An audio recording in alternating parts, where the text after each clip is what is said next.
ഇറാനും അമേരിക്കയും തമ്മിലുള്ള നിർണായകമായ മൂന്നാംവട്ട ആണവ ചർച്ചകൾ ഈ വ്യാഴാഴ്ച ജനീവയിൽ നടക്കാനിരിക്കെ ഒരു ചരിത്രപരമായ കരാർ സാധ്യമാണെന്ന് ഇറാൻ വിദേശകാര്യമന്ത്രി അബ്ബാസ് അരാഗ്ചി അറിയിച്ചു. പരസ്പര താൽപര്യങ്ങളും ആശങ്കകളും പരിഹരിക്കുന്ന ഒരു അഭൂതപൂർവമായ കരാറിനുള്ള ചരിത്രപരമായ അവസരമാണ് മുന്നിലുള്ളതെന്നും നയതന്ത്രത്തിന് മുൻഗണന നൽകിയാണ് ഇത് യാഥാർത്ഥ്യമാകുമെന്നും അദ്ദേഹം സാമൂഹിക മാധ്യമമായ എക്സിലൂടെ അറിയിച്ചു. ഇറാൻ ഒരിക്കലും ആണവായുധങ്ങൾ നിർമ്മിക്കില്ലെന്നും എന്നാൽ സമാധാനപരമായ ആവശ്യങ്ങൾക്കായി ആണവ സാങ്കേതിക വിദ്യ ഉപയോഗിക്കാനുള്ള അവകാശം തങ്ങൾക്കുണ്ടെന്നും അദ്ദേഹം കൂട്ടിച്ചേർത്തു. മേഖലയിൽ US സൈനിക വിന്യാസം ശക്തമാക്കിയതിനും കരാറുണ്ടായില്ലെങ്കിൽ ആക്രമണം നടത്തുമെന്ന് പ്രസിഡന്റ് ഡൊണാൾഡ് ട്രംപിന്റെ മുന്നറിയിപ്പിന് പിന്നാലെയാണ് ഈ ചർച്ചകൾ നടക്കുന്നത്. അതിനിടെ ഇറാനെ പൂട്ടാൻ പോയ അമേരിക്കയ്ക്ക് പണികിട്ടിയ അവസ്ഥയാണ്. ലോകത്തിലെ ഏറ്റവും വലുതും ചിലവേറിയതുമായ വിമാനവാഹിനി കപ്പലായ USS ജെറാൾഡ് ആർ ഫോർഡ് ഇപ്പോൾ സങ്കീർണമായ ഒരു ആഭ്യന്തര പ്രതിസന്ധി നേരിടുകയാണ്. ഇറാനുമായുള്ള യുദ്ധഭീഷണികൾക്കിടയിൽ മിഡിൽ ഈസ്റ്റിൽ വിന്യസിച്ചിരിക്കുന്ന ഈ കപ്പലിലെ 4500-ലധികം നാവികർ തകരാറിലായ ശുചിമുറികളും മലിനജല സംവിധാനവും കാരണം ദുരിതം അനുഭവിക്കുകയാണ്. $13.3 ബില്യൺ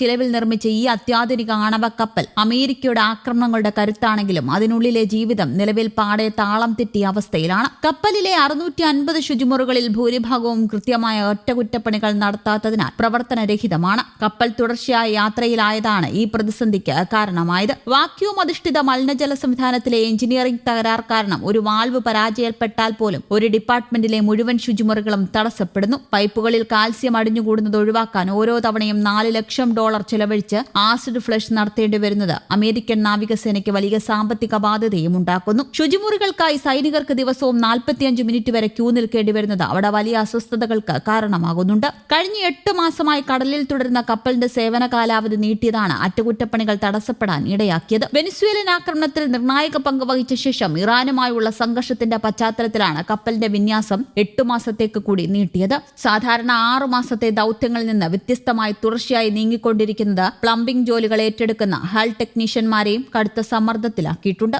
അവർ ദിവസവും 19 മണിക്കൂർ വരെയാണ് നിലവിലെ പ്രശ്നങ്ങൾ പരിഹരിക്കാൻ പണിയെടുക്കുന്നത്. കുടുംബങ്ങളിൽ നിന്ന് മാസങ്ങളോളം വിട്ടുനിൽക്കുന്നത് സൈനികരുടെ മാനസികാരോഗ്യത്തെയും ദോഷകരമായി ബാധിച്ചിട്ടുണ്ട്. പ്രധാനമായും 20കളിൽ പ്രായമുള്ള യുവ സൈനികർക്ക് ദീർഘകാലത്തെ വിന്യാസം മൂലം കടുത്ത ക്ഷീണം അനുഭവപ്പെടുന്നു. കുട്ടികളുടെ ജനനം, വിവാഹം, സംസ്കാരം തുടങ്ങിയ കുടുംബത്തിലെ പ്രധാന ചടങ്ങുകൾ നഷ്ടപ്പെടുന്നത് അവരെ മാനസികമായി തളർത്തുന്നുണ്ട്. നിലവിലെ ദൌത്യത്തിനു ശേഷം സൈനിക സേവനം തന്നെ ഉപേക്ഷിക്കുന്നതിനെക്കുറിച്ച് പലരും ആലോചിക്കുന്നതായാണ് വിവരം. പ്രസിഡന്റ് ഡൊണാൾഡ് ട്രംപ് ഇറാനെതിരായ നിലപാട് കടുപ്പിക്കുന്നതോടെ കപ്പലിനുള്ളിലെ ഈ പ്രതിസന്ധി പരിഹരിക്കുകയെന്നത് അമേരിക്കയെ സംബന്ധിച്ചിടത്തോളം വലിയ വെല്ലുവിളിയായി തുടരുകയാണ്. യുദ്ധം ആരംഭിക്കാൻ അമേരിക്കയ്ക്ക് കഴിയുമെങ്കിലും അതിന്റെ ഒടുക്കവും വ്യാപ്തിയും തങ്ങളാകും നിർണ്ണയിക്കുകയെന്ന് ഇറാൻ സൈനിക മേധാവി പ്രതികരിച്ചു. നയതന്ത്ര പ്രശ്ന പരിഹാരത്തിന് തന്നെയാണ് മുൻഗണന നൽകുന്നതെന്നും എന്നാൽ യുദ്ധം അടിച്ചേൽപ്പിച്ചാൽ ശക്തമായി തിരിച്ചടിക്കുമെന്നും ഇറാൻ വിദേശകാര്യമന്ത്രി അബ്ബാസ് അരാഗ്ചി ഓർമ്മിപ്പിച്ചു. ഗൾഫ് കടലിൽ ഇറാന്റെ സൈനികാഭ്യാസം ഇന്നലെയും തുടർന്നു. സ്ഥിതി അത്യന്തം നിർണായകമാണെന്നും ഏതു സാഹചര്യവും നേരിടാൻ സൈന്യം സജ്ജമാണെന്നും ഇസ്രയേൽ വ്യക്തമാക്കി. ഇസ്രയേലിലെയും ലബനാനിലുമുള്ള പൗരന്മാർ അതീവ ജാഗ്രത പുലർത്തണമെന്ന് ജർമ്മനി നിർദ്ദേശിച്ചു. യുദ്ധസാധ്യത വർദ്ധിച്ചതോടെ മിഡിൽ ഈസ്റ്റിൽ അമേരിക്ക തങ്ങളുടെ സൈനിക സാന്നിധ്യം ഉയർത്തി. Bahrain, Iraq, Syria, Kuwait, Saudi Arabia, Jordan എന്നിവിടങ്ങളിലെ അമേരിക്കൻ സൈനിക കേന്ദ്രങ്ങളിലും വലിയ തോതിലുള്ള നീക്കങ്ങളാണ് നടക്കുന്നത്.